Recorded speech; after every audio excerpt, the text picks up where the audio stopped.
Nei, hvor faen? Jeg skal ikke for det. Hva er det her? Det er en sojasaus. Det må vi ha på. Veldig viktig essens. Kanskje det nøytraliserer litt av... Det gjør det. Det er bra de fikk litt inni da. Og litt på bordet, litt på hendene. Ja. Ok. Lag slim. Ok.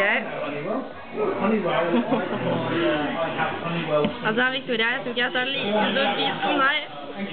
Nei, det er greit.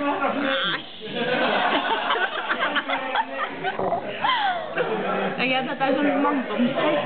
Ja, den japanske mangdomsfesten. Ok. 1, 2, 3.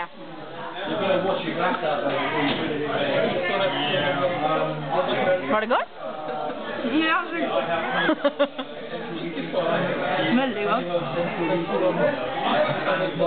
Smakte iskappen like godt også? Ja, iskappen litt verre. Ok. Jeg er ferdig. Ja.